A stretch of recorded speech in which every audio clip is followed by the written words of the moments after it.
What a way to start off a live stream. Hey there, guys. My name is Brandon, aka Suns Geek, and if it has to deal with the Phoenix Suns, I'm going to make a video about it. That is right, you guys. The Phoenix Suns tied the series 2 games apiece, beating the Los Angeles Lakers in Los Angeles 100-92. You guys, I have so much more energy than I had the past games. Sort of like football, wouldn't you agree? I'm here with my guest, Romp 2.0. Romp, how you doing, man? What a game, man. What a game.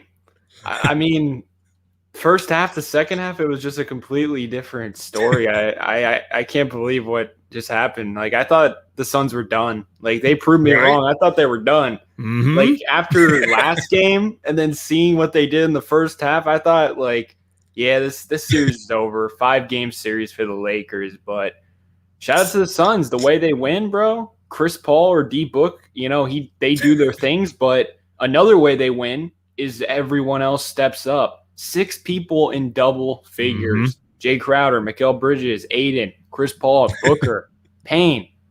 That's the key, man. That was the key. All cheers to that, man. Cheers to the Phoenix Suns tying this series. Let's go, Suns.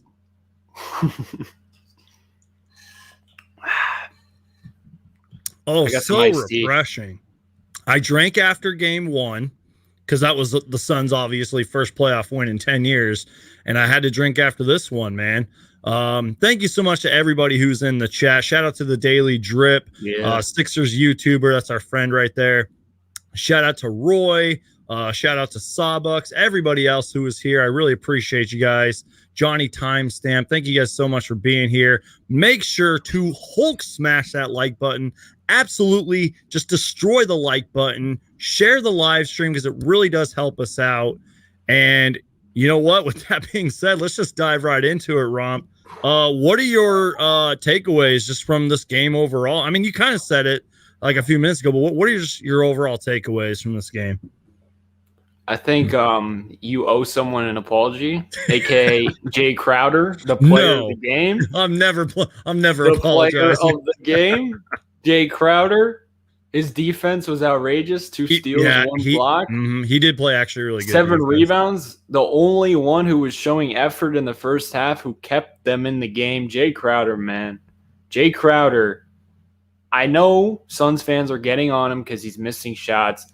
But from an outside perspective, as an honorary Suns fan, I have not been that mad at Jay Crowder. Yeah, he's missing shots, but let's be real. The whole Suns team was missing shots besides the second half of this game. So I look at Jay Crowder. I look at Jay Crowder.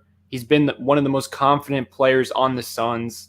He's playing hard-nosed defense, giving it his all, and he's just a veteran leader. And, you know, Suns are inexperienced. So I've kind of been just waiting a bit to like criticize Jay Crowder because I think his impact is much more than just 3-point shots. Absolutely. I kind of want to bounce off something that David just said, which, by the way, David, thank you so much. I've been seeing you in the live streams and it really helps, man. I really think that third quarter was big for the Phoenix Suns because if I am looking at it correctly, the Lakers only had 15 points in the third. I think we had 27, but they had 6 turnovers. And what happened, I think, in game 2, the Suns had 7 turnovers in the first quarter, I think, of game 2, if I remember correctly. That third quarter was huge. I think, I could be wrong on this, there was 2 stretches where the Suns were up by 15 points. That is insane when you're playing the Los Angeles Lakers. They just did a good job of holding the lead. Now, there was some, you know, questionable execution down the stretch. I mean, obviously, we only won by 8 points, but it was the fact that they held their lead. They kept attacking. You kind of mentioned this at the start of the stream. There were just so many players that stepped up, you know, getting in the double-digit scoring column, which is just huge in this series. So, wow, what a game. You good, Suns Geek? I'm good, man. Can you hear me? Yeah, I can hear you. You look so happy right now. Dude, I'm so happy. And by the way, I hate to start off the live stream on a sad note. Yesterday, Mark Eaton passed away, and I wanted to take a couple minutes, especially since we're just getting started with this live stream, to talk about Mark Eaton. He unfortunately passed away. I guess it was like a bicycle accident or something. He was only 64, I think. You guys don't know who Mark Eaton was. One of the best shot blockers of all time. 2-time Defensive Player of the Year. He was like 7'4", from what I heard and read. Super nice guy. I guess he had 3,064 block shots during his career, which is the 4th most in NBA history. Led the league in blocks 4 times. Still holds the most blocked shots in a season, which was in 1984-85. Now, Romp, as old as I am, I didn't really get to see Mark Eaton play much, but everything I have seen on him, he was a great defender. Do you got any thoughts on the late great Mark Eaton? I mean, just his what you just said speaks for itself. So he's obviously a big player in this league. So hopefully prayers up to his family and rest in peace. Yeah, and I mean he was Rudy Gobert's mentor, and he did a lot of things for I think he was like the president or something of the National Basketball Retired Players Association, something like that. So rest in peace to Mark Eaton. Sorry to kind of bring down the mood, Suns fans, but I love my NBA history. We gotta pay tribute, But going back to the game, you guys. Can I talk about the third quarter? Yeah. Go ahead and talk about the third quarter. Something that was very key is taking Booker out of the game. No, I'm playing. But at one point, Monty took Booker out of the game and he put Chris Paul and Cam Payne together. And Cam Payne was getting wherever he wanted, and Chris Paul was hitting mid-range jumpers. And that lineup kind of went into the fourth quarter as well. And I feel like that was a big key to get the lead. Cam Payne and Chris Paul, that lineup was scary. Like they were getting wherever they wanted, and they just kept expanding the lead. And then when Booker got back in the game, the lead was drifting, and it became closer than it should have been. So Booker, man, you got to wake up. I'm sorry, you got to wake up, buddy. 5 turnovers, not allowed. Is it bad that I wasn't really paying attention to Devin Booker because I didn't know what to expect out of Devin Booker? You know what I mean by that? I mean, sure, if he would have had 25, 30, maybe I'd be like, oh, well, Booker could have done this better or that better. I wasn't even paying attention to Devin Booker. I was focused on everybody else, especially, I know that you gave him his praise already, especially Jay Crowder, because he didn't have the perfect game, Romp. I mean, first quarter, he was still putting up. He was putting up shots that were missing. A perfect game. Jay Crowder, man. Welcome to the Suns Geek live stream with Jay Crowder's biggest fan ever. His biggest fan, bro. Who can do no wrong, Jay Crowder. I saw Jay Crowder do some wrong tonight, but it didn't matter because the Phoenix Suns won this ball game, and that's all that matters, is that they tied the series, potentially changing this series as we go back to Phoenix for Game 5. That's huge. And you know what? From what I saw in this game, the Suns learned from their mistakes. Now, obviously, there are things to be improved on. I'm probably going to make a video about it. That's what I used to say back in the day. But there's areas where they can still improve on. Cam Johnson, I thought, could have been a little better. The shooting could have been a little bit better. We're going to dive into the numbers and everything, but we won, and that's all that matters. That's all that matters, in my opinion. Monty Williams was talking with the media, and he said one thing that he wanted to see better was their shift defense. That's where they clog up the lanes, recover, which is something that they're really good at. I felt like the defense was better in a way, just making things difficult. I don't want to hear any Anthony Davis excuse because we didn't have Chris Paul for 2 games. So I don't know. Yeah. I think what you saw in the second half was what you saw the Suns play like in the regular season. Mm-hmm. I mean, it's just a totally different Suns team when they play like that. But we haven't seen that Suns team all series long besides Game 1. But now you go back home. You got the crowd on your side. It's a whole different series now. And CP3, wasn't he screaming, I'm back when he hit those 2 mid-range shots? So how did we go 10 minutes without mentioning that Chris Paul is back? Now, I don't know if he's 100%, but I will take Chris Paul at 70%. Yep. I mean, I don't want to say I have his injury, but I did hurt my shoulder back in October, and it takes a lot out of you, man. Even now, I can't do any push-ups. So the fact that he's out there, not only just, dribbling pretty well, passing well, but then he starts shooting well. He starts doing those elbow fadeaways that he loves, the mid-range god. Like, no wonder he said he was back. It was incredible. What did you see out of CP3 tonight? I mean, today? I've been saying it. I've been saying it all year. He's the best player on the Suns just because of his impact. Mm-hmm. D-Book's great and all, but CP3, man, he has the keys to the car. You know, Mm-hmm. he is the guy, and Mm-hmm. he has like 100+ assists to Bridges, Aiden, I don't think Aiden, but he has like 100+ assists to 3 players on the Suns. I saw that stat the other day, and that's just outrageous. So he controls a lot of things, and I think just the Suns' confidence, like even Mikal Bridges, I've been on him this series just because he's lacking confidence on the offensive end of the floor. But in the second half, he actually took like an off the dribble shot. He missed it, but I was like, finally, he's showing confidence. You know, I'm all about confidence, as you can tell.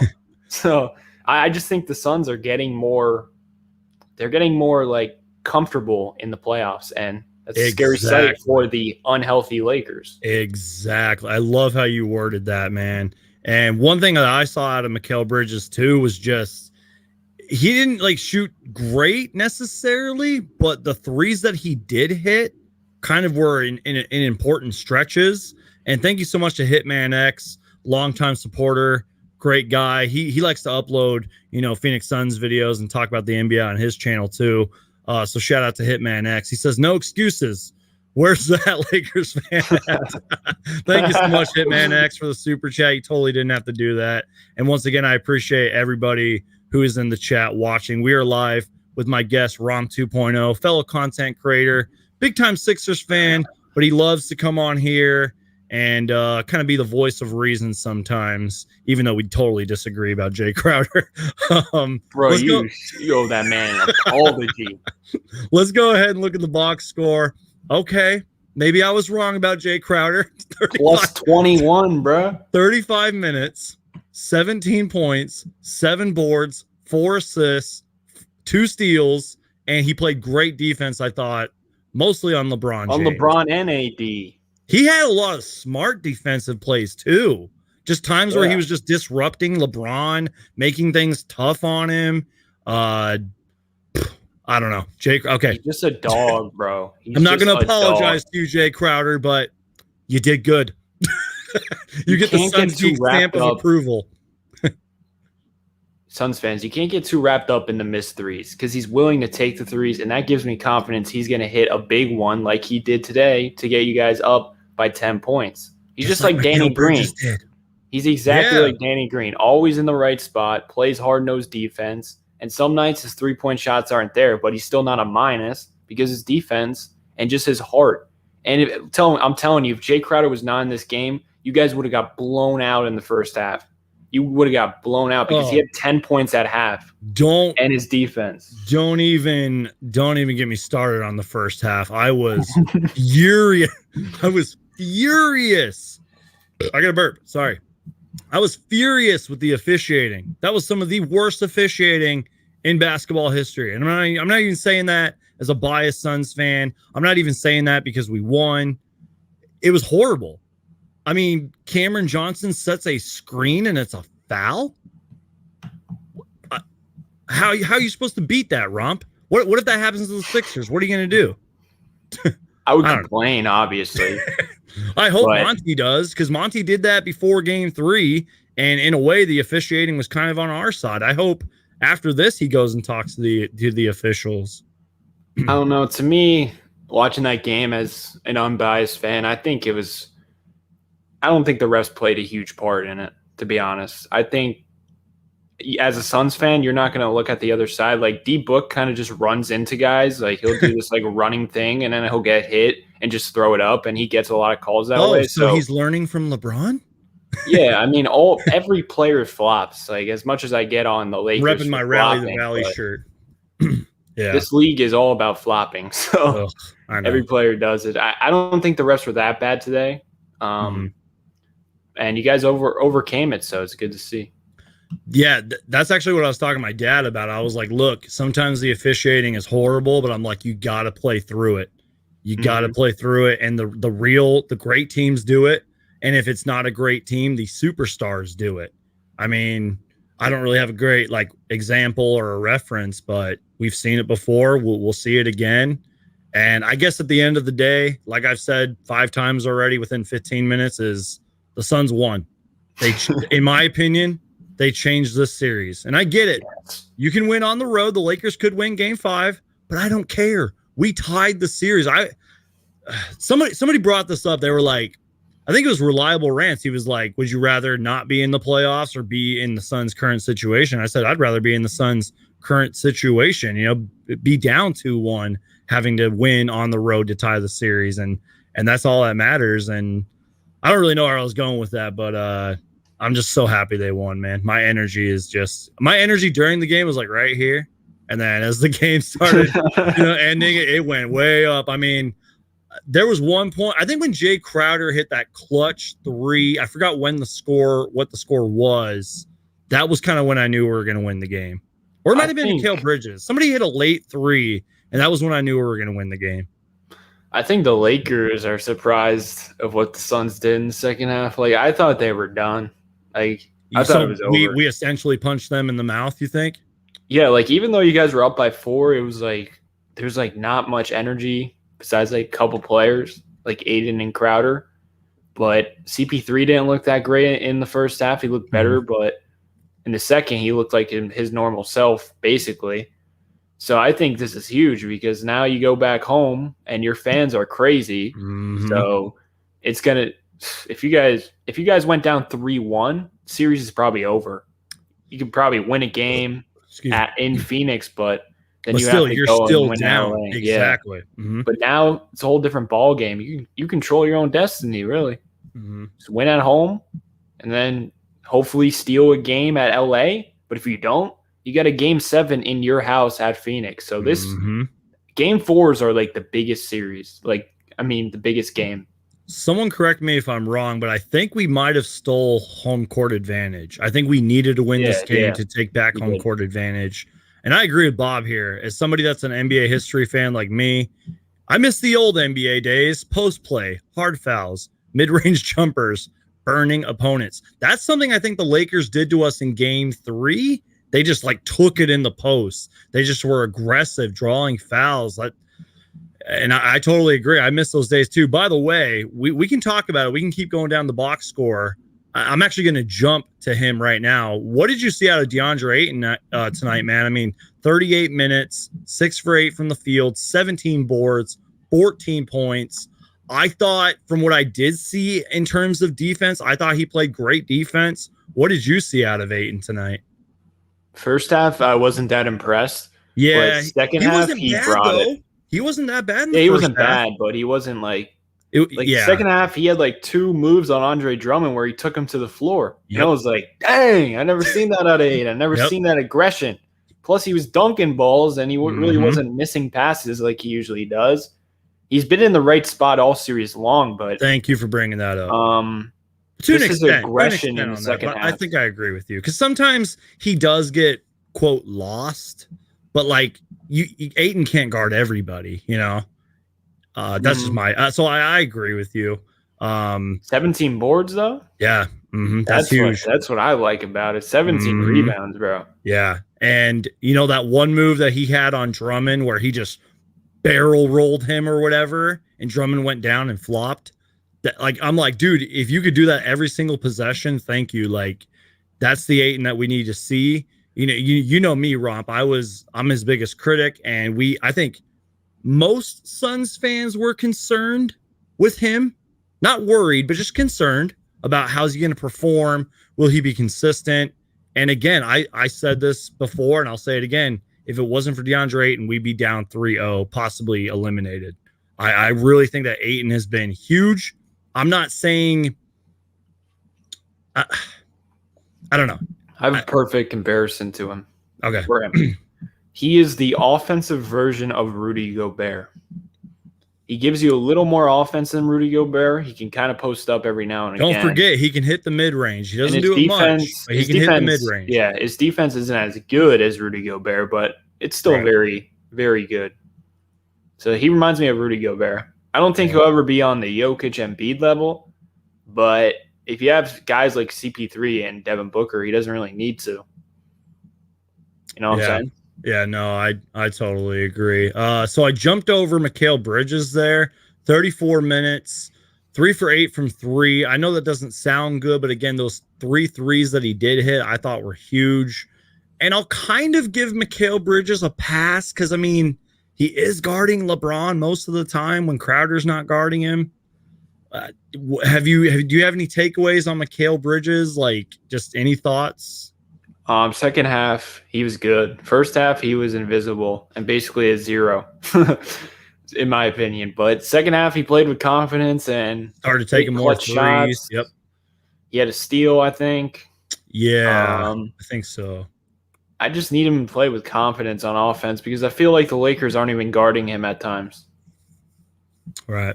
And one thing that I saw out of Crowder and I guess kind of Bridges was they kind of moved away from the three. Sure, they both put up 8 threes, but there were times where they were driving it in or taking shots from like the elbow or the free throw line. That's kind of what we need because even the Lakers, I feel like the three-pointer hasn't been there all series for both teams. I mean, tonight, I'm pulling up the box score, but wrong thing. But tonight it was both teams shot horrible tonight. 28% from the Lakers from three and 32%. Oh, sorry, 32% for the Lakers, 28% for the Suns. The 3-point shot has not been there for either team. So I don't know. You can't rely on 3-pointers in the playoffs because people close out harder than the regular season. I forgot when Anthony Davis went out, but before halftime, I think he was 2 for 9 with 6 points in 19 minutes. Now, go ahead. 2 for 9. Yeah, I think it was before halftime. And I kind of noticed that too. Like his energy just wasn't really there. He didn't really look like Anthony Davis. And like, I do want to troll Lakers fans and be like, oh, well, we didn't have Chris Paul for 2 games. But it's like Davis is out. And I think Eaton took advantage. It's like kind of how the Lakers took advantage when Chris Paul wasn't, in there. And I don't know. What do you think? You got any thoughts on that? To me, the Lakers are run by LeBron James. When AD's out there, LeBron kind of takes a backseat role and isn't as aggressive. But when AD goes out, I'm going to be real, the Lakers are still really, really, really, really good. Right. Just because they have LeBron James. We saw that tonight. LeBron James, when AD is out, he's like, oh, I got to step up offensively now and attack more. But AD kind of gives him like comfort of just chilling defensively and just chilling offensively every now and again. But if you take off LeBron, the Lakers are probably out of the playoffs or like fighting for their playoff. Yeah, in the we saw that. Yeah. But if you take out Anthony Davis, I mean, they're still very good. No, I absolutely agree. And I will say this. And this might sound cocky, it might sound biased, but despite horrible officiating, with Anthony Davis in the game, the Suns were up 4 at halftime. So and I didn't think the Suns played really a good half. It wasn't like our worst half, but we were up 4. That's got to mean something. As critical as I've been about the defense for the Suns all season, it might have been our defense that kept us in. Maybe the Lakers just weren't having a good shooting night, but we were up by 4. And I mean, we haven't really talked much about Booker. I mean, Booker hasn't been great, and the Suns still won. He had 15 points at halftime. LeBron had 11 at halftime. The Suns just did their best job just to hold the lead. And once again, I said this earlier too, there was one point where it felt like the Suns were up twice by 15. And the fact that we're even up by 15 points in a playoff game against the defending champions, that 15 points feels like 30. You know what I mean? That's true. I mean, go ahead.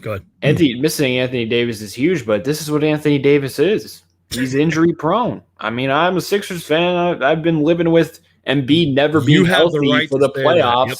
You have the right to say that. I've lived through Embiid never being healthy for the playoffs until this season. As a fan, you just gotta accept it. Like the Lakers fans should just be used to this because every other game, Anthony Davis is limping like halfway through it. So it's like this is what the Lakers are in for. He's been like this his whole career. You can't control injuries, and you know that better than anybody being a It's the same thing with Chris Paul. Mm-hmm. You know, he's been injured a lot throughout his career, especially in the playoffs. So it just comes with those star players, and you got to deal with it. If they get injured, you got to do something in the offseason. So if Anthony Davis goes down, you have a backup plan. And luckily they have LeBron James, so they still have a chance. Before we move on to the next segment, the Daily Drip says, series prediction, fellas. Can the Suns do it? We'll see after game 5. I'll answer that question after game 5. If they win, I think they can do it. If they lose, I don't know. And I feel like road games don't really matter in this series because seriously, like LA is like a few minutes away from Phoenix. You know what I mean? So it's like I feel like road games don't really matter in this series. Maybe I'm wrong. I don't know. I'm obviously not out there playing, but that's just my opinion. I mean, this Phoenix fans are gonna make it hard for the Lakers, man. I can tell you that. We've been showing up, man, and Suns fans are loud and they're passionate. Aren't you guys getting full capacity too? I think so. I think mostly full capacity. You brought up something that I kind of wanted to talk about here. You know, we're talking about injuries and players going down and ways to respond. Cam Payne has been incredible. I will apologize to Cam Payne because I was Cam Payne. I feel ashamed as a Suns content creator that I haven't talked enough about Cam Payne on this channel, especially during the playoffs. He deserves like a 30-minute video of how great he has played. And that's my point. Chris Paul goes down with an injury. That sucks. You can't control it. But guess who stepped up? Cameron Payne. It's been he stepped up in the bubble. He was great in the bubble. He's playing better than Booker these past 2 games. Right? Did you see that play he had on LeBron? Like, I didn't really see like from a certain angle, but he like drove past LeBron. Yeah, like 3 times. I'm like, dude, like LeBron couldn't guard him. Exactly. LeBron couldn't guard Cam Payne. I mean, LeBron doesn't really try on defense until like the 4th quarter, but I don't care. Put that in the comments, everyone. I mean, LeBron can't guard Cam Payne. Some players on the Suns, when they see LeBron on them, they probably get scared. Cam Payne, he sees them and he's like, this is easy. This is lunch, bro. He just starts licking his chops when LeBron is on him. Cam Payne is a superstar. The box score numbers for Payne: 25 minutes, 5 for 12 from the field, 13 points, 4 assists. Now that 13 points may not seem big because he's had better games, but like he's just aggressive. He brings you that energy and that hustle that you need for the playoffs. And you're attacking LeBron James and a great Lakers defense, and somehow your wild shots are going in. Cam Payne, man, it's incredible. I don't even know what to say, man. We already talked about DeAndre Ayton. Chris Paul, 18 and 9. Devin Booker, 17 and 5. He did have 7 boards, but shooting wasn't that great. If Booker would have had a better game, what would you have said? Like if Booker would have had like 30 and shot better, do you think that would have, would the score would have been out of reach? What do you think? It's hard to say because everyone else has stepped up. And because Booker hasn't been that good since like game 1. I don't know. It's hard to read into those things because if Booker has 30, I don't know, maybe Mikal doesn't have 11 and then you lose, you know? Mm-hmm. So I think it was just one of those games that a lot of weird things happen for the Suns. But, I mean, they're capable of this. They've been doing it all regular season. We just haven't seen the role players step up in the playoffs until the second half. Yep. And that's something where I feel like it was weird because we saw Frank Kaminsky get 7 minutes tonight. I thought Torrey Craig played pretty well. 11 minutes, 5 boards, 5 points. Was aggressive. Took those open shots that the Lakers allowed him to get. Booker's kind of, Booker was talking to the media and they were saying like Monty Williams talked to him. He was like, you just got to take that open shot. Like quit reading the defense so much that you try to make the right play and just shoot it. He said that to the entire team. He's like, we just got to let it fly. I'm surprised that the Suns only shot 35. Well, I guess it was 10 for 35 from three. I thought they would have put up like 53s, and I'm not even kidding. Cam Johnson's been struggling. He hasn't been that good. You got to kind of just wonder if the Suns maybe just need to go away from the three and just start driving because we're the mid-range gods. I don't know. I don't really know where I was going with all that, but just hopefully, like Monty Williams said, hopefully the Suns are due for a good 3-point shooting night, because when that happens, we're going to be tough to beat. If you remember last live stream, I was like, yeah, D-Book's got to step up. If you guys don't get like 30 out of him, you have no shot. And I was saying that because Chris Paul was like 25%. Mm-hmm. But now that Chris Paul is playing well, it takes relief off Devin Booker, because the Lakers haven't really been covering Chris Paul like they should be if he was 100% healthy. But if he starts knocking down shots, he's going to see doubles rather than Devin Booker. So now that Chris Paul's there, there's some relief taken off at Devin Booker, and he's going to get more opportunities. It's just about him playing good, because he just hasn't been playing like he should be as of late. But luckily CP3's back, so it isn't all on Booker. Exactly. Yeah, I agree with that. And I guess, I don't know if this is 100% true, but I guess I think Monty asked Chris Paul if he wanted to sit out, and I think Chris Paul said, hell no. That's tricky territory, because I saw a stat that was like the Suns were down at one point with Chris Paul in the game, like 20. There was some stat like that. And tonight, clearly that wasn't the case. I mean, Chris Paul, even though he is he was like basically playing with one arm, the fact that he's still out there is pretty huge, even though he's like a liability. I think tonight that was not the case. I think he gave them confidence when he was out there. Leadership, attacking, good passes, those elbow shots that he loves to take. And he played good. If he would have been missing shots, turning the ball over, which we kind of saw a couple times, I think they would have like benched him. But it was just good for him to be out there, man. I mean, I don't think we win this game if Chris Paul wasn't at whatever percentage he was. I thought he was like a 70, but the fact that he was that 70 was huge. Another big thing too that I took away, I was looking at the final numbers here. 24 assists for the Suns tonight, 19 for the Lakers. But another key factor, in my opinion, 10 turnovers for the Suns. The Lakers had 16. And I mentioned that earlier. The Lakers had 6 turnovers in the third. Turnovers are big, man, especially with the Suns, because the Suns, they like to blow leads. They like to turn the ball over sometimes at the worst times. And I feel like the Lakers did that tonight. So, I don't know. Yeah, and Devin Booker had 5 of the turnovers. Yeah, he's been a turnover machine all series. It's been bad. But tonight, they won. I mean, yeah, they won. And that's kind of why I asked you that's kind of why I asked you that Booker question, because I wasn't even paying attention to Booker tonight. I was just like, whatever we get out of him, we'll get out of him. Like it's on everybody else, you know? And that's where I keep saying, like, DeAndre Ayton can't do it all.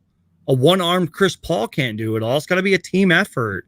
And even though we played like 9 or 10 guys, like I feel like we rallied as a team, you know? Yeah, it's true. Yeah, everyone stepped up. Even Frank the Tank, you know, contributing that one steal. Without that one steal, you guys lose the game. So Frank the Tank, bro. You know what? Frank the Tank gives you those minutes. He gives you that body. I don't care if he's garbage. He gives you that body. I'm pretty sure James Jones is going to do some scouting. Something? Yeah, he's going to do some scouting this offseason and say, hey, big man, you want to come play in Phoenix? Because we need you. I think he's really going to see why the Lakers have so many big men and maybe address that in the offseason. I hope so, because you guys have been getting killed on the rebounds. Even today, I think you guys lost it pretty. We lost it by one. But again, like if Davis would have played longer, maybe. But rebounds kill us. I've been saying that all playoffs. I've been saying that all season. We're a terrible rebounding team. One I might have to go back and look at it too. I felt like the defense in general was better tonight. Games 2 and 3, we were just letting players drive to the rim and score. Let's look at the Lakers numbers. We kind of already talked about Anthony Davis. LeBron 25 and 12 and 6. He had 6 turnovers and somehow was a +6 in the box plus minus score. I hate that. I hate that stat. what did you see out of LeBron tonight, man? Do you think he's 100%? Yeah. Anybody that doesn't think that is wrong. I think he's. I mean, did you see his dunk? Mm-hmm. That spin cycle on Cam Johnson? Absolutely. Dude, he's 100%. I honestly think he took you guys lightly today. He really picked it up in the fourth quarter, but it seemed like he was like, yeah, we got this in the bag. And then AD went out, and he was like, they dug themselves a hole. And then he really took over in the fourth quarter and nearly somehow like came back. Because he was really attacking in the fourth quarter, like getting to the line, even though he's just bricking the free throws like Ben Simmons, which is just embarrassing. But I don't know. I think we're going to see a different LeBron, especially if AD's out next game. Right. So that's going to be interesting to see. But if you get performances like you did out of Crowder and even Bridges in the second half, and Campaign keeps stepping up, and Chris Paul's back to 100%. And if we don't turn the damn ball over, LeBron James could keep them in the game, but I don't know. Suns looking good now. And I said Lakers in 5, but context, bro. Things are changing. And you know what? You said this earlier, and I normally say this about Game 3. I've always been a believer in Game 3 is huge for a series, but you're absolutely right. In this case, it was Game 4. This was a must win. Like, if we would have lost, we'd be having a whole different conversation. I probably would have canceled the live stream and just made a rant video. I was pissed, man. Like, the Suns weren't playing that good until like the second quarter and third, obviously. The officiating was horrible. Booker wasn't being Booker, really. And thank God we won. Praise the NBA gods, we won. Speaking of that, Chris Paul said he said God is good. He's like, I love playing this game. It just goes to show that Chris Paul just wants to play. He made a joke, but I think he was also serious earlier in the season. He was like, I don't know if I can ever retire because I'm just so damn competitive. You know what I mean? Like, he's one of the most competitive people ever. I'm so glad he's on this team. Without Chris Paul, we're probably fighting for an 8th seed. So I don't know. Yeah, and shout out to the Suns for not tanking at the end of the season to avoid the Lakers, because Clippers, obviously, Clippers. Obviously, the Suns can take them, bro. Obviously, 2-2 with a lot of things going wrong for the Suns and a little going wrong for the Lakers. Now the Lakers are getting what the Suns had in the first 2 games. Injured Anthony Davis, so whoever can get through the adversity is going to win this series, and it's going to be fun to see. And the Lakers didn't shoot great tonight. They shot 39.5%. Like, you look at the box score, they didn't really shoot that well. One thing that I think was big, and somebody brought this up too, was contain Dennis Schroeder. Dennis Schroeder was not really a factor tonight, in my opinion. 32 minutes, 3 for 13 from the field, only 8 points. I just felt like he wasn't really himself. I mean, Reliable Rant said this. He said that Dennis Schroeder, he reads the offense, he reads the defense, he just takes whatever he wants. That was the case in games 2 and 3. This game, I felt like he wasn't even a factor. Alex Caruso, who's normally a pesky, annoying defender, I thought he did good on Booker, but I felt like Caruso wasn't a big deal tonight. Just looking more at the numbers, I thought Kyle Kuzma played okay despite a bad shooting night. Marc Gasol, I mentioned this I've mentioned it before. He's really good because teams forget about him, and then he can just be wide open for a 3. He hit some big 3s tonight. He was 3 for 5 from 3. So I guess their bench kind of was decent, but not great. They could have probably used their bench in this game. Yeah, I mean, Marc Gasol, I think he's good. I think he should be playing 23 minutes. He had 3 3-pointers. Future backup center of the Sixers. That would be great for Simmons, a little stretch 5 in the second unit.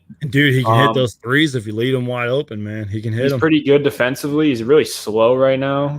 Big, man. I don't care how fast he is. He's big. Yeah, he's big. Mark Eaton wasn't fast, and look how many block shots he got every year. Kuzma was terrible, though. I'm gonna be real. He was bad. He was. Some of the shots too. Mm-hmm. I don't know. Kuzma was bad. Caruso defensively is good, but it's just like I'd rather him shooting than Schroeder, James, or Davis. You know what I'm saying? Right. So if he gets a shot in the possession, it's a win for the Suns every time, even if he makes it. Now, if he gets 5 3-pointers in a game, then I guess so, but I don't know. Yeah, no, I mean, I think you're right, man. Just what a game. I'm going to read you guys some numbers here. DeAndre Ayton this series, I mean, we've been talking about Ayton all year, all season, all year, and season, and series. This series, though, close to 20 points per game. It's 19.8 points per game. So if you round that out, 20 points. 13.5 rebounds per game. 80.9, so 81% from the field. Now, I've seen some criticism saying the Lakers aren't worried about DeAndre Ayton, but I'm like, no one can really stop DeAndre Ayton either, which is insane to say. He gets whatever he wants.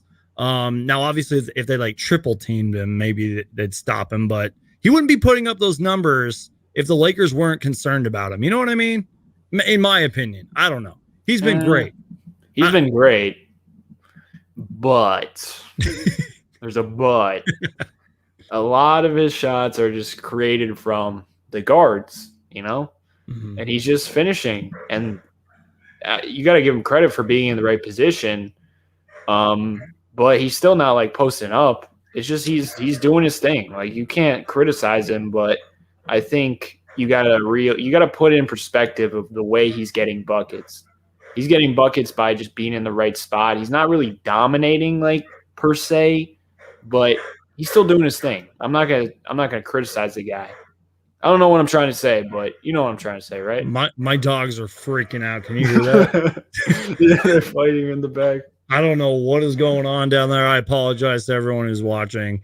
Something is happening. I don't know what's going on. But what I saw from Aiden in the second half, he was going through people. If he does that more often, he's going to be a big problem in the future. That's what I was saying. I was like, if he could do that move that he had on Drummond where he just barrels through him, even if he gets called for the foul, I'll take it, man. Be aggressive. That's been the one criticism with Ayton all season is his aggressiveness. Fans want him to dunk more, but, you can be finesse like Hakeem Olajuwon was. I'm gonna shift over to Chris Paul. 18 points, 9 assists, 3 steals. One key factor, 0 turnovers. And thank you to StatMoose for this fact. That's the most assists with 0 turnovers by a Suns player in a playoff game since Boris Diaw, of all people, in 2006. By the way, Boris Diaw was huge for that playoff run that we had in 06, but that's a random stat. And my whole thing, again, is Chris Paul did all of that, which is an injury I sort of have with an injured, I don't know if it's his arm or his shoulder, but let me tell you, it takes a lot out of you. So, yeah. Chris Paul played very good. And Aiden is outplaying Booker. Who would have thought? Let's put that in perspective. And that's where I keep bringing it up. I'm like, if Devin Booker was the Booker we all know and love, I think we'd be having different conversations, man. I'm not saying we would have. He put up a lot of numbers in game 2, but it was the impact area. If he would have been better in game 3, maybe we'd be having a different conversation. Hopefully he comes up for game 5, man. He's got to live up to this moment, Hey, Booker's lucky, man. He has an opportunity to make us forget about what he's done so far. Besides game 1, he's been mediocre. He's been a turnover machine. Yeah, if he steps up and scores 30 in game 5 and game 7, no one will talk about what he did in games 2, 3, and 4. They won't care. So he has an opportunity to make us forget what is going on. Yeah, James says Booker's shot selection has been horrible. I think his there was one play he just pulled up in the fourth quarter. Yep, I And I saw was that. like, what are you doing, bro? You're not hot enough to do that right now. Like, take those shots in the first half, you know, like, I mean, I get it. Cause again, Monty Williams said, let it fly. So I get it, but there is such thing as being smart and not taking those shots, you know, when we're trying to hold leads. And I don't know. Peter, thank you so much for all your support, man. I've been seeing you in the chats lately and in the comments section. Jay Crowder woke up feeling dangerous, man. There was that little exchange that him and LeBron had at the end. And I get it. You shouldn't put your hands around somebody when they're going up in the air, but fucking Marc Gasol, man, was grabbing Aiton's neck and pulling him down. And there was one player where I think Marc Gasol like dove down on DeAndre Ayton's legs. Like, again, I hope the NBA looks at this game and hopefully they do something about the officiating, because it was there was one play where LeBron was flop. I hate saying that word, but it's true. No, he's like he beat Mikal Bridges. Mikal Bridges like barely touched him and he flopped, and it was called a foul on Bridges. So I'm like, how the hell is that a foul? I don't know. LeBron does that, man. He's smart, bro. He's gonna flop for those calls. I would do the same thing. Booker does it too. Yeah, and you did mention that earlier, but that shit just pisses me off, man. The officiating was horrible, especially in the first half. On that note, I don't really have anything else. Do you have anything you want to talk about? You got any questions? Did you see any good questions in the chat? I've been trying to keep up, but yeah, dogs are freaking out, and I'm like, man, I don't know. I got nothing else, bro. It's a crazy game. Just glad we won, man. I'm just shocked of what happened in this second half. Right. They just took control of the game and blew them out. Absolutely. Until like towards the fourth quarter, they got close again. That was all LeBron, man. Yeah. I will say this. I'll end it on this. The Suns have to be ready for a more aggressive LeBron. You know the Lakers are going to make adjustments. They're going to look at the tape. And the Suns will do the same thing too, but they got to be ready. Game 5 is going to be huge. It's going to be just as big as this one. I feel like Game 5 is a must-win too. So best of luck to the Suns. I know they can get it done. Suns in 6. Can't wait, man. Do you think AD plays next game?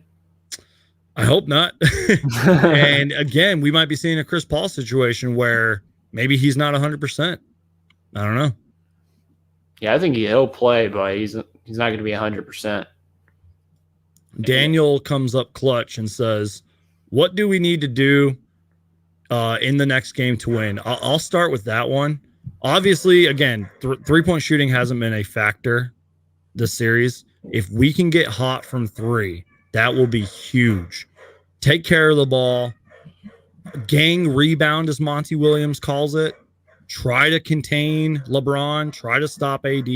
I'm so sorry for my dogs. I don't know what is going on back there. I gotta make a call or something, but that's my thing. And if Booker can get hot, that'd be perfect. What are your takeaways for the next game to win for the Suns to win? I think Booker needs a standout game. I think it's time for Booker to do what he did in game 1 and just take over. And because, dude, if he can do that, we win game 5. Yeah, it's true. And then hopefully you got a good Mikal half. Hopefully you get Cam Johnson hitting threes. You just got to make shots, man. A lot has to do with them just missing easy shots this series. So, yeah, and I think LeBron's going to be in full force. I think he's going to be aggressive like he was all fourth quarter. So it's going to be tough. I think you're going to see a different LeBron than what you saw throughout the whole series. Olivia I feel like we've kind of been talking about this all series. What player on the Suns do you think needs to step up the most? I think the question is players, because again, we haven't had great performances from Cam Johnson. D-Book could be better. Could be. He has to be better. Has to be. Yeah. Sorry. Let me rephrase that. D-Book has to be better. We haven't really played too much of our bench. Maybe Torrey Craig could get some more minutes. I feel like when Craig does play, he's good for the most part. He's not great. I don't know what. I don't know. But yeah, Chris Paul and Booker need to take over next game. Yep. And then Aiden just do his thing, get rebounds, play good defense, and finish dunks.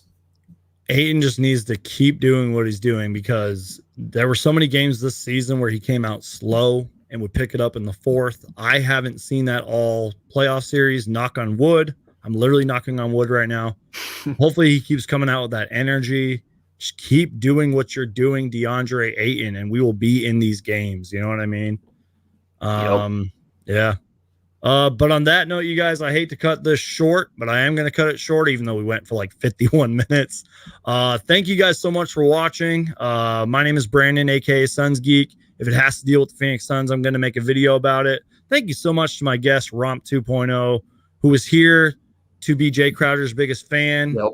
Kind of make me think about things in a different perspective. Romp 2.0, where can we find you, man? I mean, a lot of people know you on this channel, but where can we find you, man? Just Romp 2.0 on YouTube, and just look it up. And I'll probably go live tonight for a play-by-play for the Clippers Mavericks, trying something new on the channel. I usually just post videos, but I'll be going live and just having a good time. So if you want to pop in the chat and just enjoy me and my boy Steven just talking reckless about the game and just having a good time, stop by. Yeah, Rom 2.0 is the biggest Sixers fan I've ever met. So is the Daily Drip, who was in the stream earlier. So shout out to the Daily Drip. Rom 2.0 does tons of basketball videos on his channel. So go support his live streams. Go support him. Go subscribe. Follow him on Twitter at @officialromp. Follow me on Twitter and on Instagram at SunsGeek. Destroy the like button. It would really, really help the live stream. It lets YouTube know that you guys like the live streams. Hulk smash the like button. Thank you guys so much for watching. My name is Brandon, aka Suns Geek, and if it has to deal with the Phoenix Suns, I'm going to make a video about it. Go Suns, go! Rally the Valley.